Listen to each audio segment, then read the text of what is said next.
নমস্কার, good morning to everybody.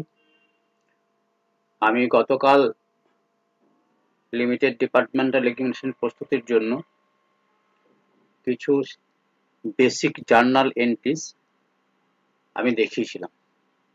আজকে আর একটু ওটা বেসিক ছিল, এটা একটু টাফ না, টাফ বলবো না ঠিক, এরপরের স্টেজটা কেমন হওয়া উচিত জার্নাল এন্ট্রিজ। তো বিগত দিনের যে আমি জার্নাল দেখছিলাম তার ছোট্ট একটা রিভিশন করে নিই, ছোট্ট রিভিশন। মডিউল 4 দেখেছিলাম logic of debit and credit. এই লজিক, আমরা ডেবিট কোন অ্যাকাউন্টসকে আমরা ডেবিট করছি এবং কেন করছি সেটাই ছোট্ট, এই যে আপনার গোল্ডেন রুল, এটাকে এইভাবে একটা টেবিলের মাধ্যমে এনেছি। সেটা হচ্ছে যে অ্যাসেট অ্যাসেট আপনার যখনই বাড়বে, অর্থাৎ আপনি অ্যাসেট পারচেস করছেন বা আপনার বিজনেসে, আপনি কি বিজনেস হিসেবে ট্রিট করুন, আপনার অ্যাসেট বিজনেসে বাড়ছে, সে আপনার ব্যাংক হতে পারে, ক্যাশ হতে পারে, আদার টেনজিবল ইনটেনজিবল যে অ্যাসেট হোক না কেন, সেটা যদি বাড়ে তাহলে সেটা ডেবিট হবে, আর সেটা যদি কমে যায় তাহলে সেটা ক্রেডিট হবে। অ্যাসেট যদি বাড়ে তবে ডেবিট হবে, আর যদি কমে, ডিক্রিজ হয়, তাহলে ক্রেডিট হবে। অ্যাসেট যদি বেড়ে ডেবিট হয় তাহলে লাইবিলিটি আর দায়বদ্ধতা যদি আপনার যদি কমে তাহলে তাহলে ডেবিট হবে। একে অপরের বিপরীতে এরা, অ্যাসেট বাড়লে ডেবিট আর লাইবিলিটি কমলে ডেবিট। অ্যাসেট বাড়লে ডেবিট, লাইবিলিটি কমলে ডেবিট। ইনকাম যদি আপনার যদি কমে তাহলে আপনার ডেবিট হবে, এক্সপেন্স যদি আপনার বাড়ে তাহলে আপনার ডেবিট হবে, আর ক্যাপিটাল যদি আপনার কমে তাহলে ডেবিট হবে। এরা পরস্পরের যে অ্যাসেট অ্যাসেট এবং লাইবিলিটি, এরা পরস্পরের বিপরীত। আর এক্সপেন্স অ্যান্ড অ্যাসেট, এই এক্সপেন্সটা কিন্তু আপনার আমার ব্যালেন্স শিটের আইটেম এটা নয়, এটা হচ্ছে প্রফিট অর লস স্টেটমেন্টের আইটেম। এটা এক্সপেন্সটা আমার ডেবিট সাইডে বসে, আর আপনার ইনকামটা আমার ক্রেডিট সাইডে বসে। তাহলে ইনকাম যখন হয়, হ্যাঁ, ইনকাম যখন আপনার আসে, ইনক্রিজ হয়, তখন আমার ক্রেডিট হয়ে যায়। আর ইনকাম যখন আমার কমে যায়, তাহলে আমার ডিক্রিজ করে, তখন আমার ডেবিট হয়ে যায়।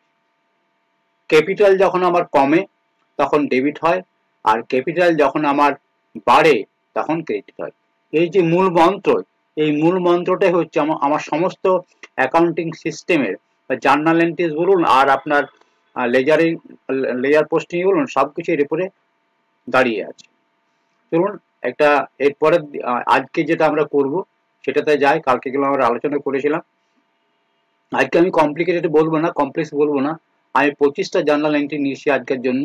সে 25টা জার্নাল এন্ট্রিজ আমি আজকে আলোচনা করবো।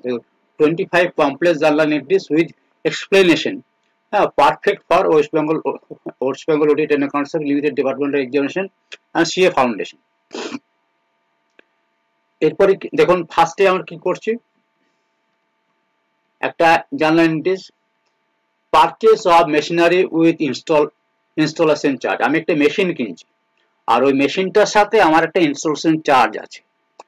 তার মানে কি, যখন আমরা বিজনেসে মেশিনটাকে আমি আপনি বিজনেসে যখন মেশিনটা আপনি পারচেস করে আনছেন, তখন সেই মেশিনটির যে চার্জ পড়বে সেটা কিন্তু মেশিনের কস্টে অ্যাড হয়ে যাবে। ইনস্টলেশন চার্জ দিচ্ছে না, মেশিনের কস্টে আমার অ্যাড হয়ে যাবে, ঠিক আছে। এটা ডেপ্রিসিয়েশনও আপনার আপনার বেশি ডেপ্রিসিয়েশন। আমি যদি ইনস্টলেশন চার্জটাতে অ্যাড না করে, এটা ভুল হয়ে যাবে। তাই জার্নাল এন্ট্রিজ কি হবে, মেশিনারি অ্যাকাউন্ট ডেবিট কত টাকা, দেখুন আমার 5 লাখ টাকার একটা মেশিন ছিল, তার সাথে আমার ইনস্টলমেন্ট যোগ হয়েছে 50,000 টাকা, ঠিক আছে। তাহলে আমার 5.5 লাখ টাকা মেশিনের দাম পড়ে গেল। মানে অরিজিনালি আমার মেশিনের যে কস্ট সেটা আমার 5.5 লাখ, তাহলে মেশিন অ্যাকাউন্ট আমার ডেবিট হয়ে যাবে কত, আমি বলেছিলাম যে যখন কোনো অ্যাসেট আমার আসে বাড়ে তখন সেটা ডেবিট হয়ে যায়। আর আমি এটা ক্যাশ টাকাতেই দিই বা ব্যাংকে দিই, আমার ব্যাংক ক্রেডিট হবে বা আমার ক্যাশ ক্রেডিট হবে। ওকে, এটা একটা সিম্পল জার্নাল এন্ট্রি বলতে পারেন। এক্সপ্লেনেশনটা কি, installation cost is capitalised as part of the machinery cost. হ্যাঁ, AS 16 বলছে যে আপনাকে installation cost as capitalise as part of the machinery cost. Next দেখুন, গুডস পারচেজ। আমি গুড পারচেজ করলাম অন ক্রেডিট, হ্যাঁ, উইথ ট্রেড ডিসকাউন্ট। আমি trade discount দিয়েছি, টেস্ট ডিসকাউন্ট পেয়েছি আর গুড পারচেজ করেছি। ট্রানজাকশন কি হবে? Purchase goods 1 lakh less 10% trade discount. এখানে দেখুন এইটা হচ্ছে একটা খুব ভালো একটা আপনার জার্নাল। সেটা হচ্ছে কি, আমরা যখন গুড পারচেজ করব তখন যদি আমরা ট্রেড ডিসকাউন্ট পেয়ে যাই, সেই ট্রেড ডিসকাউন্ট আমার রেকর্ড হবে না। তার মানে আমি 10% ডিসকাউন্ট পেয়েছি, মানে আমি ওই গুডসটা 90,000 টাকায় কিনেছি, তাহলে পারচেজ অ্যাকাউন্ট আমার কত টাকায় ডেবিট হবে? 90,000 টাকায় ডেবিট হবে। আর ক্রেডিট হবে, ক্রেডিটার্স অ্যাকাউন্ট আমার 90,000 হবে। তাহলে গুড পারচেজ অন ক্রেডিট আমি কিসে করেছি? ক্রেডিটে করেছি। হ্যাঁ, আমি ধারে কিনেছি, তাহলে ক্রেডিট এখানে ব্যাংক নেই, এটা ব্যাংকের পরিবর্তে বসে বা ক্যাশের পরিবর্তে বসে। সেটা যদি নগদে কিনতাম তাহলে কিন্তু আমার ব্যাংক বা এখানে ব্যাংক আর ক্যাশ হতো। যেহেতু আমি মালটা ধারে কিনছি, তাহলে এই ক্রেডিটের নামে হতে পারে অথবা ক্রেডিটার হিসেবে আমি এখানে দেখাতে পারে। তাহলে পারচেজ অ্যাকাউন্ট আমার ডেবিট হলো 90,000, তো ক্রেডিটার্স অ্যাকাউন্ট 90,000।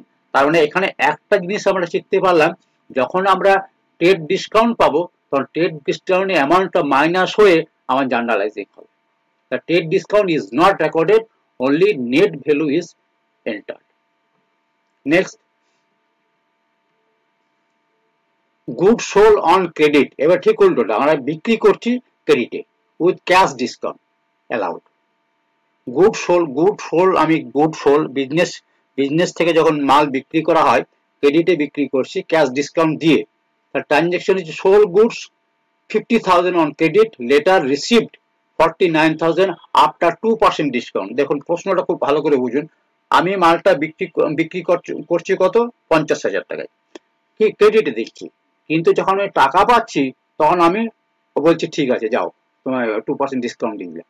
তাহলে এই যে অলরেডি তো আমার মালটা আগে এন্ট্রি হয়ে গেছে।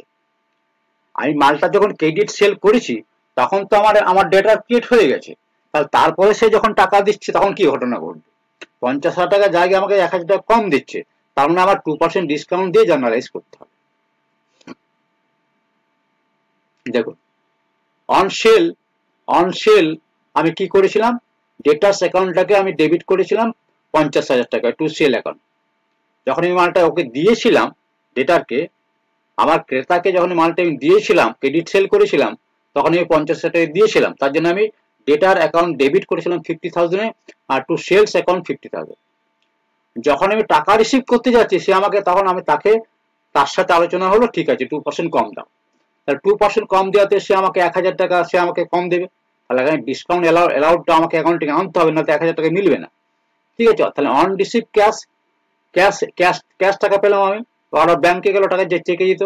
Cash account debit 49,000, discount allowed করছি 1,000, আর টু ডেটার্সটাকে আমি ওর করে দিলাম, সেটেলমেন্ট করে দিলাম 50,000। ওকে, তাহলে আমার এটা কমপ্লিট হয়ে গেল। এই জিনিসটা মনে রাখবেন। এক্সপেন্সন কি? Discount allowed is an expense for seller. তাহলে মনে রাখবেন যে ডিসকাউন্টটা হচ্ছে কিন্তু আমার এক্সপেন্সে যাবে। Okay, next, purchase of machinery on hire purchase. এটাও একটা গুড এক্সাম্পল। প্রত্যেকটা জিনিস আমি যেটা করেছি সেটা ইম্পর্টেন্ট জিনিস, যেগুলো আপনার মানে অ্যাকাউন্টিং করার সময় এইগুলো ভুল হয়।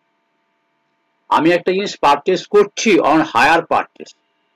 দেখুন, ট্রানজাকশন মেশিনারি আমার এখানে 10 লাখ টাকার একটা মেশিনারি, আমি 40% পেড করছি, মানে আমি 40% দিয়ে দিলাম, বাকিটাকে হায়ার পারচেস, অর্থাৎ সেটা আমি লোন হিসেবে ধাপে ধাপে দেব। মেশিনটা আমি 10 লাখ টাকায় কিনছি, 40% আমি ক্যাশ দিয়ে দিলাম। ধরুন আমি মেশিন মানে একটা গাড়ি কিনলাম, 10 লাখ টাকা দিয়ে, আমি 40% ক্যাশ দিলাম, বাকিটা আমি হায়ার পারচেস থাকলাম। তাহলে আমার কি দাঁড়ালো ঘটনাটা? আমি মেশিনারিটাকে 10 লাখ টাকায় আমি করবো, টু ক্যাশ কত করবো?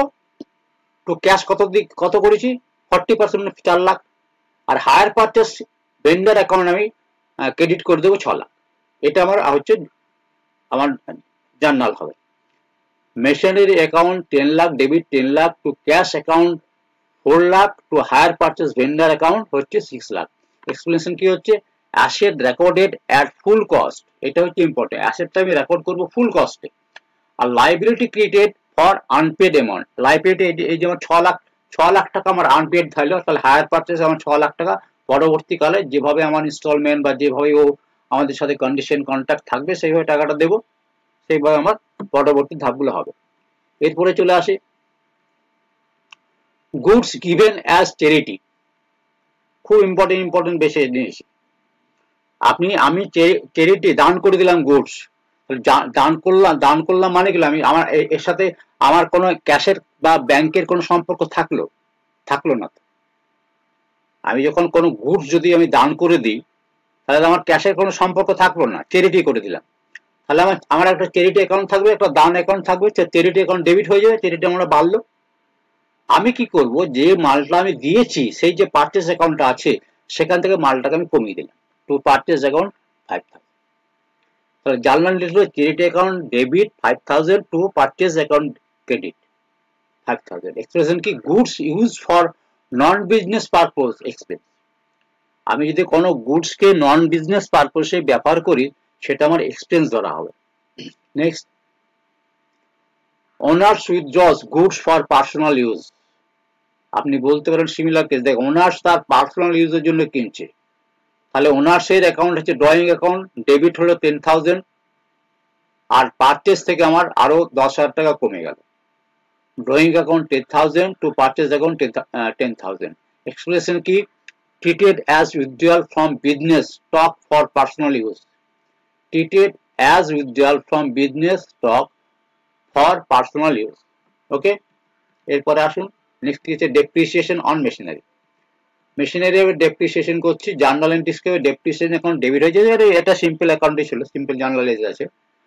ডেপ্রিসিয়েশন অ্যাকাউন্ট ডেবিট হবে 20,000 আর মেশিনারি অ্যাকাউন্ট 20,000। এক্সপেন্স কি reduce asset value expense recognise as per Ind AS 16। এটা ইন এস 16 আমার ডেপ্রিসিয়েশন আছে, আর ওইদিকে আপনার এস যদি বলেন তাহলে ডেপ্রিসিয়েশন এস 10 এ আছে। Bad dates return of. Bad dates return of মানে ব্যাড ডেট আমার সে আমি রাইট অফ করে দিচ্ছি। ব্যাড ডেট টাকা চেয়ে আমার যে ডেটার ছিল সে টাকা আমাকে দিলই না, তখন আলটিমেটলি আমাকে তো রিটার্ন অফ অ্যাকাউন্ট থেকে করতেই হবে। তাহলে ব্যাড ডেট অ্যাকাউন্টটাকে আমি 5,000 টাকা ডেবিট করে দিলাম, আর টু ডেটাসটাকে আমি কমিয়ে দিলাম, তাহলে সে টাকা যেহেতু দেবে না, ডেটাসটাকে আমি যদি 5,000 টাকা, তাহলে নীল হয়ে গেল, 5,000 টাকা কমে গেল। তাহলে debtors bad debts account debit 5,000 to debtors account 5,000। Expression কি irrecoverable debts treated as expense. যেটা রিকভার করা যাবে না সেটাকে আমার এক্সপেন্স হিসাবে, আমার ব্যাড ডেট হিসাবে সেটা আমি ডেটারটাকে কমিয়ে দেবো, আর এটাকে ডেটারটা কমিয়ে দিয়ে ডেটার হচ্ছে আমার ব্যালেন্স শিট আইটেম, ডেটারটাকে কমিয়ে দেবো, আর আমার সেই যে কমিয়ে দিলাম যত অ্যামাউন্টটা ব্যাড ডেটটা সেটা আমার প্রফিট অর লস স্টেটমেন্টে ডেবিট সাইডে আমার এক্সপেন্স হিসেবে শো করবে, others expense. Provision for doubtful debt created. তাহলে অনেক সময় কি হয় যে আমার ধারণা থাকে লোকটাকে দিলাম, হ্যাঁ, দীর্ঘদিন ধরে টাকা দিচ্ছেই না, তখন আমি তখন মনে মনে ভাবতে থাকি যে আর বোধহয় এটা পাওয়া যাবে না, তাহলে একটা প্রভিশন ক্রিয়েট করে দিই। একটা সার্টেন টাইম আছে, একটা রুলস আছে যে আপনি কতদিন ডেটারকে দেখলে আমরা প্রভিশন ক্রিয়েট করবেন। হ্যাঁ, সেটা 6 মাস, 1 বছর, 3 বছর, হ্যাঁ, মোটামুটি একটা চিন্তা করবেন যে মনে হয় এই টাকাটা আমি আর পাবোই না, তাহলে ব্যাড ডেটস অ্যাকাউন্ট সেটা থেকে আমার ডেবিট হয়ে যাবে, আর আমি একটা প্রভিশন ডাউটফুল ডেটের একটা প্রভিশন ক্রিয়েট করবো 2,000। এক্সপিরিয়েন্স কিন্তু এন্টিসিপেটেড ফিউচার লস, এটা আমার ভবিষ্যতে একটা ফিউচার লস, আমি এটা প্রভিশনটা ক্রিয়েট করে রাখলাম যে আমার সম্ভাবনা রয়েছে এই টাকাটা আমার মার চলে যাবে। তার জন্য ব্যাড ডেটস অ্যাকাউন্টটাকে আমি 2,000 টাকা ডেবিট করে রাখলাম, আর প্রভিশনটাকে 2,000 টাকা ক্রেডিট করে রাখলাম। Outstanding salary. Outstanding salary journal entries, salaries অ্যাকাউন্টটা আমার 50,000 টাকা আউটস্ট্যান্ডিং ছিল, আর একটা নতুন অ্যাকাউন্ট ক্রিয়েট করলাম সেটা হচ্ছে আউটস্ট্যান্ডিং স্যালারিস অ্যাকাউন্ট 50,000। তাহলে দেখুন আমার স্যালারি দেওয়া হয়নি, আমি 50,000 টাকা বাকি আছে, তাহলে আমি যখন অ্যাকাউন্টিংটা করছি আমাকে তো অ্যাকচুয়াল বেসিস অ্যাকাউন্টিং করতে হবে। তাহলে স্যালারি অ্যাকাউন্ট আমার ডেবিট আমি 50,000 করে দিলাম, তার জায়গায় আর একটা নতুন অ্যাকাউন্ট যেটা আউটস্ট্যান্ডিং স্যালারি অ্যাকাউন্ট, এটা 50,000 রাখলাম। এই 50,000টা কি আমার একটা লাইবিলিটি, আমার সেটা ব্যালেন্স শিটে যাবে। আর এইটা স্যালারি অ্যাকাউন্ট যেটা আমি আউটস্ট্যান্ডিং করলাম 50,000, তার স্যালারিটা আমার ডেবিট হবে। হ্যাঁ, তার ডেবিট হলেও কি হবে, এটা আমার শো করলাম এক্সপেন্স হিসাবে, কিন্তু সেটাকে আমার লাইবিলিটি হিসাবে আমার লেখা থাকলো, যেটা আমি দিইনি এখনো। হ্যাঁ, সেটা আমার ব্যালেন্স শিটে লাইবিলিটি দেখানো থাকলো। Expense incur but not yet paid, liability created. আমি খরচা দেখিয়ে দিলাম কিন্তু আমার এখনো পেমেন্ট করা হয়নি, তার মানে সেটাকে আমার লাইবিলিটি অ্যাকাউন্টে আমাকে লাইবিলিটি, শর্ট টার্ম লাইবিলিটি বা লং টার্ম লাইবিলিটি যেখানে যাব সেখানে গিয়ে দেখাতে হবে। এটা যেহেতু স্যালারি, এটা আমার শর্ট টার্ম লাইবিলিটি যাবে। প্রিপেড ইন্স্যুরেন্স, আমি ইন্স্যুরেন্স টাকা আমরা অনেক সময় কি করে অ্যাডভান্স, এই ইন্স্যুরেন্স গুলো অ্যাডভান্সই দেয়, 1 বছরের টাকা নিয়ে নিল, ঠিক আছে। এখন প্রিপেড ইন্স্যুরেন্স অ্যাকাউন্ট ডেবিট 10,000 টাকা, ইন্স্যুরেন্স অ্যাকাউন্ট আমার ক্রেডিট হলো 10,000 টাকা। এখানে আমি খরচা দেখালাম প্রিপেড, তাহলে এটা আমার কি হলো, অ্যাসেট, তাই না। আর প্রিপেড এক্সপেন্স করেছি, তাহলে এটা আমার অ্যাসেট ক্রিয়েট হলো।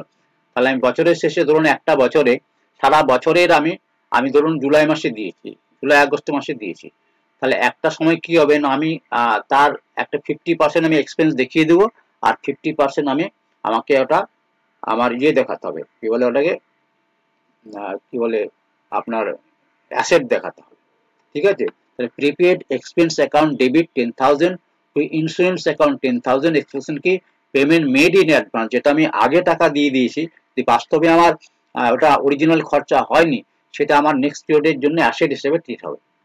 তার মানে এটা ব্যালেন্স শিটেও যাবে, আর আমি এক্সপেন্স হিসেবে দেখিয়ে দিচ্ছি খরচাটা। Goods distributed as free sample, দেখুন এই এর মতো আর কি দাম করে দিলাম, ওখানে কি এখানে অ্যাডভার্টাইজমেন্ট খরচাটা আমার বাড়ছে। তাহলে জার্নাল এন্ট্রিজ কি হবে, good distributed as free sample, free sample মানে কি দিচ্ছি, কি হলো, তাকে আমি ফ্রি স্যাম্পল একটা কিছু দিলাম, তাহলে তো আমার এটা এক্সপেন্স হলো। তাই অ্যাডভার্স অ্যাকাউন্ট, সরি, আমার অ্যাডভান্স এখন 8,000 টাকা ডেবিট হয়ে গেল, আর টু পারচেজ এখন 8,000 টাকা, তাহলে এক্সপেন্স কি হলো, TTS as a marketing expense not as sale, ঠিক আছে। তাহলে এটাকে আমি মার্কেটিং হিসেবে ট্রিট করলাম, আমার পারচেজটাকে কমিয়ে দিলাম, আর আমার অ্যাডভার্টাইজমেন্ট এক্সপেন্সটাকে বাড়িয়ে দিলাম, তাহলে অ্যাডভান্টেজ অ্যাকাউন্ট আমার ডেবিট হলো, টু পারচেজ অ্যাকাউন্ট 8,000।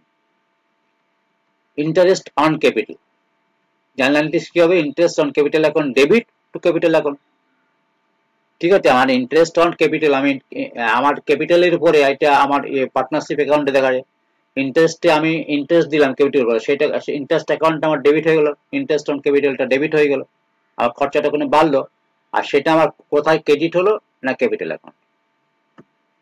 এক্সপ্লেনেশন কি, expense for business income for proprietor, expense for business income for proprietor, এটা হচ্ছে পার্টনারশিপের ক্ষেত্রে কি হয়, এটা আমার বিজনেস এক্সপেন্স, ঠিক আছে। আর এটা হচ্ছে যারা প্রোপাইটার রয়েছে, যারা ভাগিদার রয়েছে, তাদের এটা আপনার এটা ইনকাম, যেহেতু টাকা ওরা দিয়েছিল ক্যাপিটাল, তারপর তারা ইন্টারেস্ট একটা এগ্রিমেন্ট অনুসারে ইন্টারেস্ট কালেক্ট করে annually. Sold goods for cash including GST, দেখুন প্রথমে জিএসটি তে ঢুকলাম, sold good sold for cash including GST, আমি গুড সেল করছি, বিক্রি করছি, বিজনেস হচ্ছে বিক্রেতা, তাহলে বিজনেস বিক্রি করছে, আমি কি করছি, ইনক্লুডিং জিএসটি, জিএসটি কেটে নিচ্ছি, তাহলে আমি কি করেছি, আমি 1,00,000 টাকার গুডস আমি সোল্ড করছি, তার সাথে আমার 80% জিএসটি আছে, তাহলে কত টাকা আমার হবে, আমি কত টাকা কাস্টমারের কাছ থেকে নেব, আমি 1,18,000 টাকা নেব। এই 1,18,000 টাকা দুটো ভাগে ভাগ আছে, একটা টাকা আমার যেটা সেলসে যাবে, আমার বলতে বিজনেসে, একটা টাকা বিজনেসে যেটা সেলসে যাবে, আর যেটা মোদিকে দিতে হবে জিএসটি আউটপুট, সেটা 18,000 সেটা আলাদা করে রাখা থাকবে, সেটা আমি ইনপুট আউটপুট সেট আপ করে সেটা অনলাইনে পেমেন্ট করব। তাহলে cash account debit 1,18,000 to sales হচ্ছে আমার 1,00,000 টাকা, টু জিএসটি আউটপুট হচ্ছে 18,000। তাহলে এক্সপ্লেনেশনটা কি, output GST liability created on sell, তাহলে আমার একটা এখানে জিএসটি আমার একটা আউটপুট লাইবিলিটি ক্রিয়েট হলো, হ্যাঁ, যেটা ইনপুটের সাথে আমার আউটপুটের মাইনাস করে যেটা পাওনা থাকবে আমার গভর্নমেন্টকে সেটা দিতে হবে। এবার থেকে ধরুন সেই উল্টোটা, GST payment two government, GST payment two government, দেখুন ওই যে 18,000 টাকা আমি কালেক্ট করলাম, সেই 18,000 টাকা আমি জিএসটি আউটপুট অ্যাকাউন্টটাকে ডেবিট করে দিলাম, তো ব্যাংক অ্যাকাউন্ট থেকে অনলাইনে আমি পেমেন্ট করে দিলাম। আমার যদি ধরুন আমার যদি কোনো ইনপুটে কিছু না পড়ে থাকে, যদি আমার মাইনাস না হয়, তাহলে টোটাল টাকাটাই আমাকে দিতে হবে, ব্যাংক থেকে দিতে হবে। তাহলে GST output account debit 18,000 to bank account 18,000, explanation কি, GST liability settle with bank payment. ঠিক আছে, GST liability settle with bank payment. Next চলে আসুন, purchase of goods including GST. এবারে কি করে, ওটা সেল করেছিলাম, এবারে পারচেজ করছি, মাল আমি বিজনেসে নিয়ে আসছি, পারচেজ করছি, আমার এটা ইনপুট, হ্যাঁ আমি এটা পাবো, এটা যদি 18,000 টাকা দিলাম, এটা আমি পাবো গভর্নমেন্টের কাছ থেকে, সেটা আমি সেটেলমেন্ট হবে আমার। তাহলে purchase of goods including GST, এটা হচ্ছে ইনপুট ক্লেমেবল। ট্রানজেকশন কি, পারচেজ গুডস 50,000, আমি 50,000 টাকা মাল কিনেছি, আমি তার সাথে 18,000 টাকা 18% জিএসটি দিয়েছি, তো 50,000 টাকা 18% কত, 50,000 টাকা 18% হচ্ছে 9, কত হচ্ছে আপনার 9,000। তাহলে পারচেজ অ্যাকাউন্টে কত টাকার মাল কিনেছে, অরিজিনাল মালটা আমার কত টাকা, 50,000 টাকা, তাহলে পারচেজ অ্যাকাউন্টে 50,000 করবো। জিএসটি ইনপুট অ্যাকাউন্ট, যখন আমি সেল করেছিলাম ওটা আউটপুট অ্যাকাউন্ট ছিল, জিএসটি ইনপুট অ্যাকাউন্ট আমার 9,000, আর টোটাল ক্রেডিটার যার কাছ থেকে আমি মালটা পারচেজ করলাম, তাকে আমি 59,000 দেবো। তার মানে এই যে টাকাটা আমার এলো, এই যে আমি ইনপুটে দিলাম, এটা আমার সেটেলমেন্ট হবে 9,000 টাকা, আমি যেহেতু জিএসটি দিয়েছি, ঠিক আছে, আমার এটা অ্যাডজাস্ট হয়ে যাবে। জিএসটিটা আমি কাকে দিলাম, এই ভদ্রলোককে দিলাম, ক্রেডিটারকে দিলাম, ক্রেডিটারকে আমি দিলাম।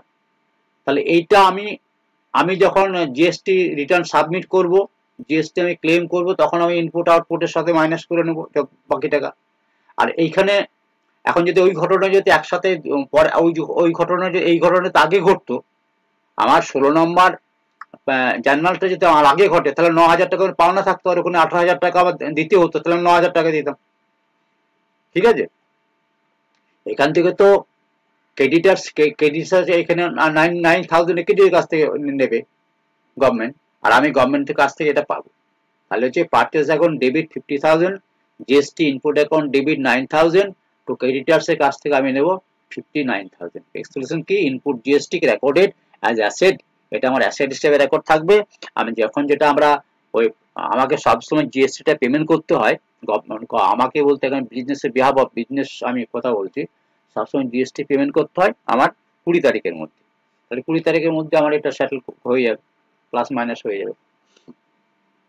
এরপরে আসছি, discount receive on payment to creditor.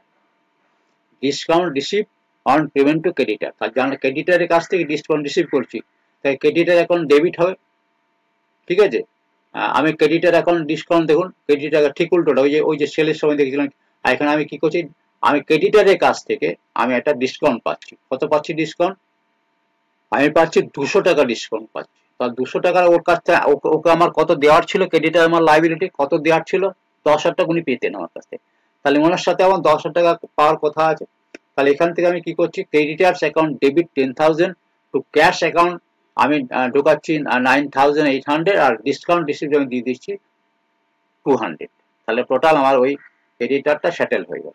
তাহলে ডিসকাউন্ট রিসিভ অ্যাজ ইনকাম, এটা আমার এই ডিসকাউন্ট রিসিভটা আমার ইনকাম হিসাবে আমার কোথায় দেখাতে হবে, যেমন আমি জার্নালিস্ট করে জানলাতে দেখাবো, তাহলে ডিসকাউন্ট অ্যাকাউন্ট আমি লেজারে দেখাবো, তার সাথে সাথে আমাকে ডিসকাউন্ট অ্যাকাউন্টটা আমাকে এতেও দেখাতে হবে, কি বলে আপনার প্রফিট আর লসের ক্রেডিট সাইডে দেখাতে হবে। এরপর 18 নম্বর, bills receivable drawn and accepted. Bill receivable drawn accepted, তাহলে বিল রিসিভেবল ড্রন করলে কি হয়, রিসিভেবলটা যদি করি তাহলে আমার কি হয়, একটা ডেবিট হবে। আর যে ক্রেডিটারকে আমি ক্রেডিটারটা কমে যাবে, ডেটারটা কমে যাবে 20,000 যদি বিল রিসিভেবল ডন হয়, তাহলে বিল রিসিভেবল ডনটা আমার ডেবিট হয়ে যাবে। আমার এটা ক্রেডিটার আমাকে দিচ্ছে, তাহলে ক্রেডিটারটা আমার কমে যাবে 20,000, আমার এখানে ক্রেডিট ডেটার কমে যাবে। এটা আমি ক্রেডিটার বললাম দুবার, এটা হচ্ছে ডেটার। তাহলে bill receivable account debit to debtors. Bill receivable, দেখো এ কিন্তু রিসিভেবল, এই কিন্তু আমার রিসিভেবল, তাহলে দুটো রিসিভেবল মধ্যে বিল রিসিভেবল অ্যাকাউন্ট ওর কাছ থেকে করছি, টাকাটাকে আমি ডন করছি, আমি অ্যাকসেপ্ট করছি, কারণ আমার বিল রিসিভেবল অ্যাকাউন্ট যেটা আছে সেটা আমার ডেবিট হয়ে যাবে, আর আমার যে ডেটার্স আছে সেই ডেটার্সটা আমার কমে যাবে 20,000।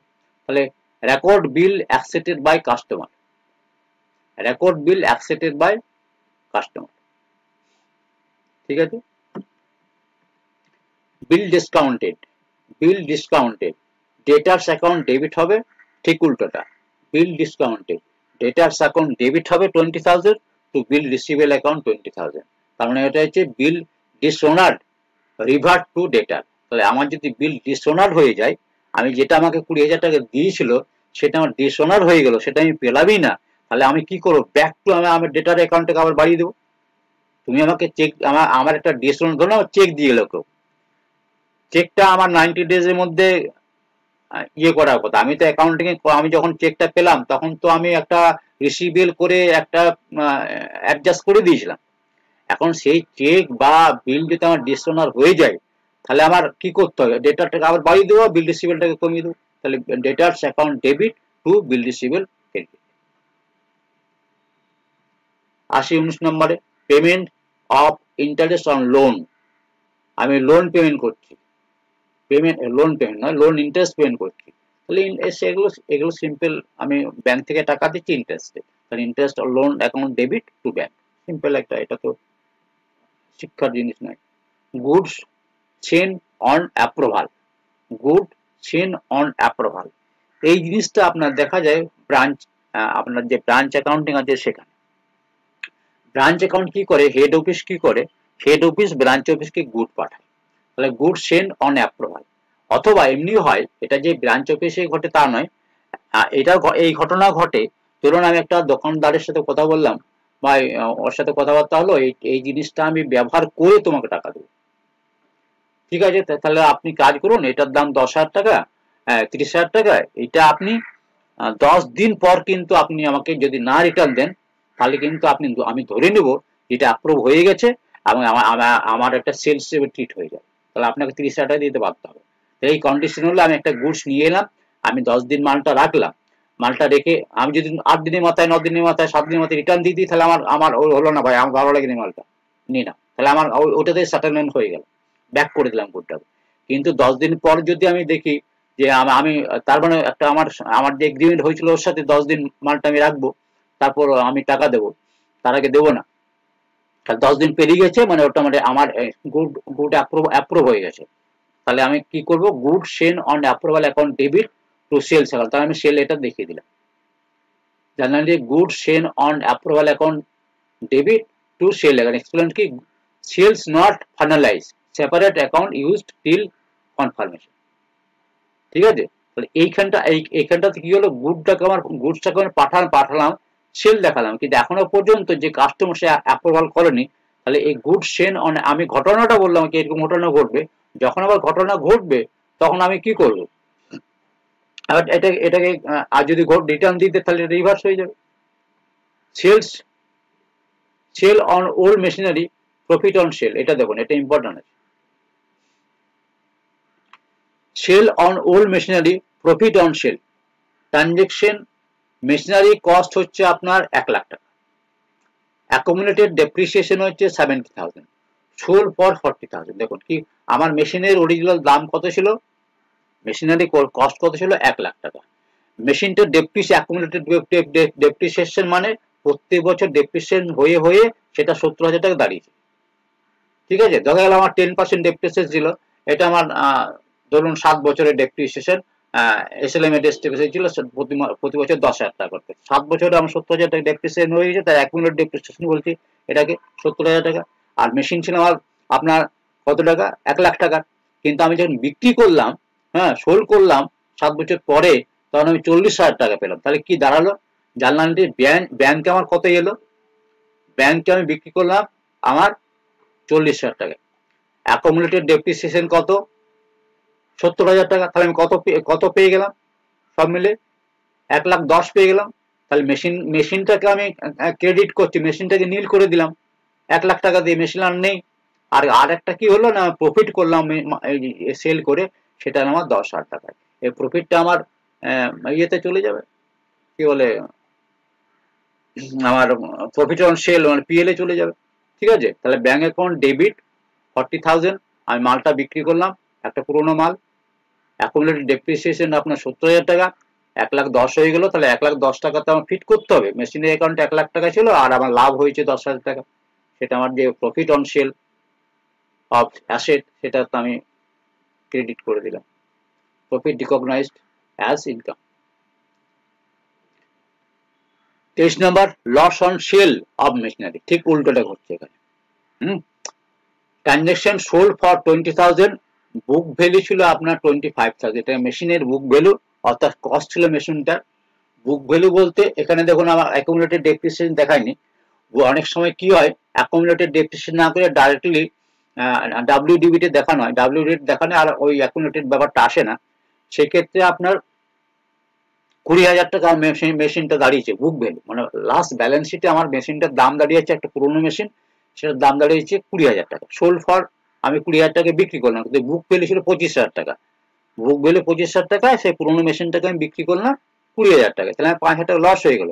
তাহলে ব্যাংক অ্যাকাউন্টে আমি পেলাম কত, 20,000 টাকা, লস হয়েছে কত, লস অ্যাকাউন্টটা আমার কি হলো, ডেবিট হয়ে যাবে। লস অন সেল 5,000 টাকা, তাহলে এটা 25,000 টাকা হয়ে গেল, আর মেশিনটাকে শেষ করে দিলাম। টু মেশিন এখন 25,000 টাকা, very very simple. Loss treated as expense, তাহলে এই লসটা আমার ইয়েতে পিএল এ চলে যাবে।